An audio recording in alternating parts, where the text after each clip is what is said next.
All right, guys, welcome to a new video. Today, I'm bringing up a topic which is highly interesting: how to achieve happiness in life. Something that seems obvious for most people because of what we are flash in our surroundings or what the system tells us that we should do, celebrate, so on. But at the same time, if we analyze deeply, we realize that there is always something off.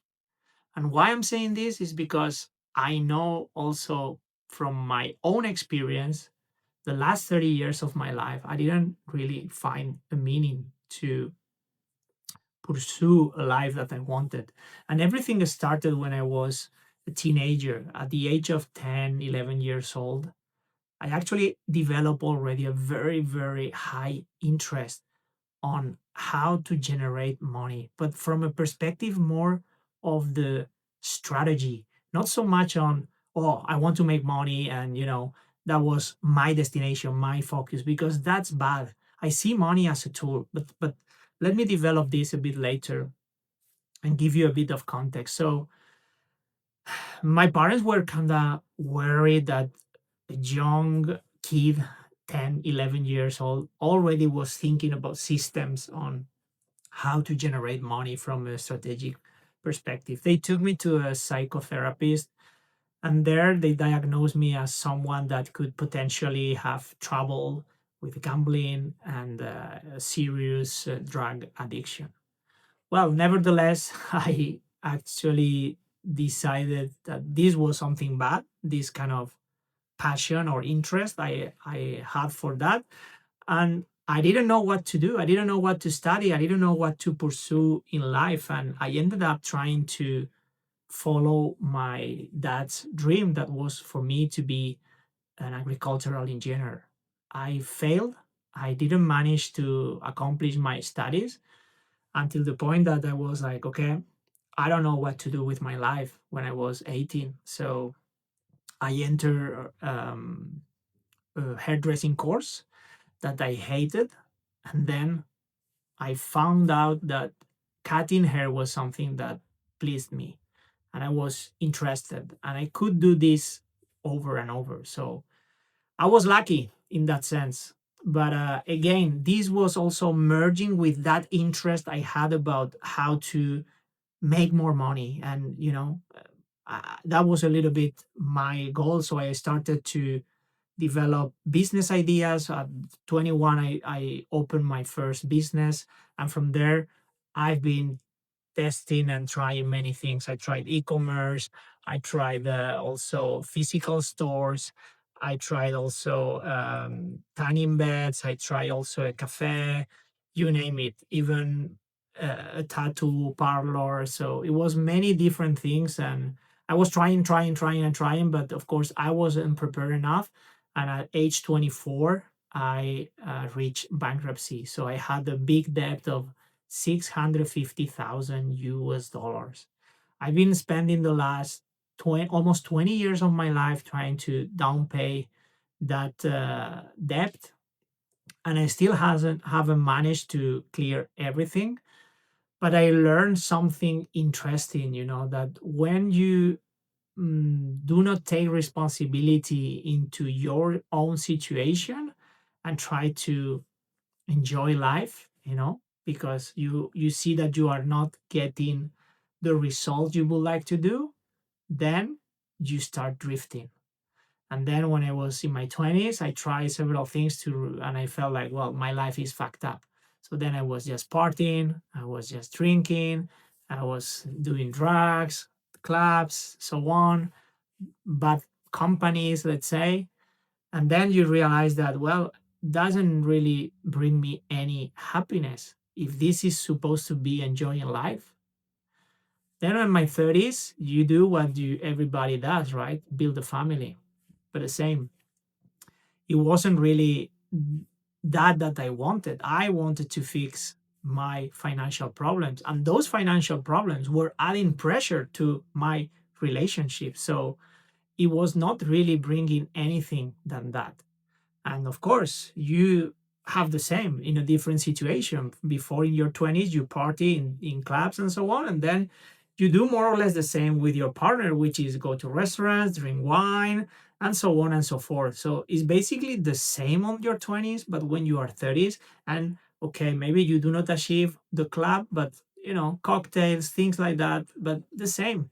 The next day you feel guilty, you feel ashamed, you feel like, I'm not gonna drink anymore. I'm done with this.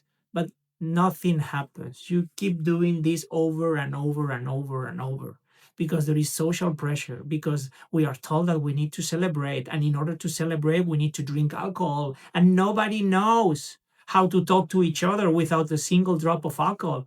Isn't it sad and shameful? But well, it wasn't until my 40s that I was fed up. I was fed up. I was overweight. I was not in shape. I was ashamed of my own body. I was not happy with anything in my life, even my work, my relationships. So I started to work out. And this was the number one thing that provided me happiness, fitness. And not from a perspective of being a bodybuilder, but from a perspective of being in shape. Why is important? Because you build confidence, because you have more energy, because you have more vitality. You cannot be chubby. You cannot be just running and carry a belly. No, you need to be in shape with a six pack, because that's actually what gives you that sense of control. Otherwise, if you have a belly, no matter how much you run on the woods or whatever, you are not having control. This belly is controlling you, and you are showing this to the world. So number one is fitness. Be fit. Number two, the second thing that we develop out of training is faith, is our trust, our capability to develop things, because we prove ourselves we can do something. We can bring up discipline. We can do it consistently. And we prove ourselves we are tough motherfuckers.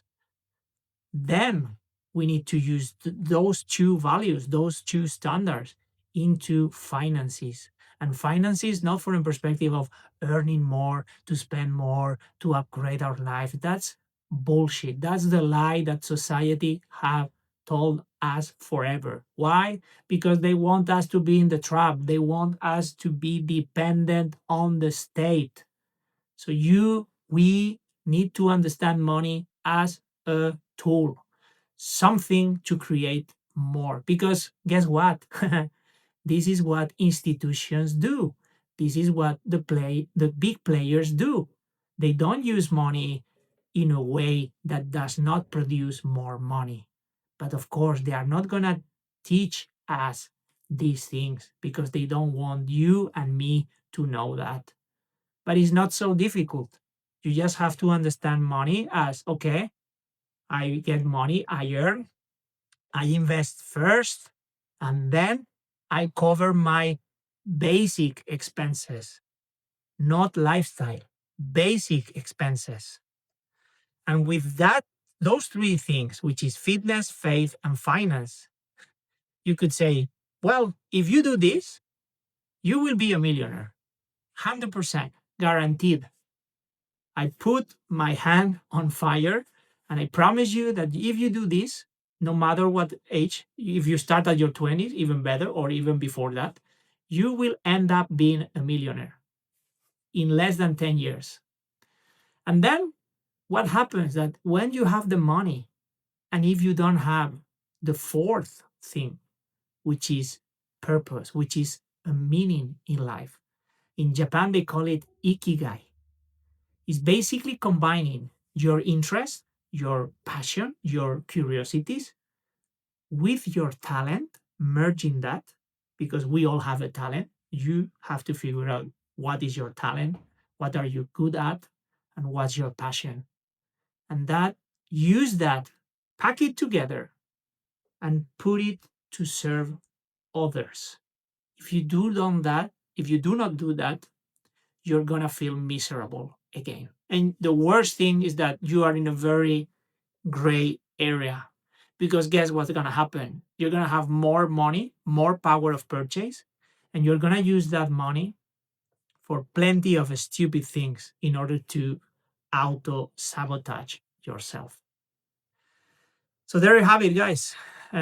These are the keys for a successful and happy life: fitness, faith, finance, and last but not least, purpose, your meaning, and your basically reason, as they say in Japan, to wake up every day.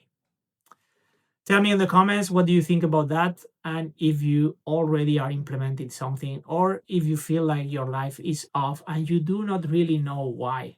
Perhaps we could share some thoughts and, yeah, why not help each other. I'll see you guys in the next video.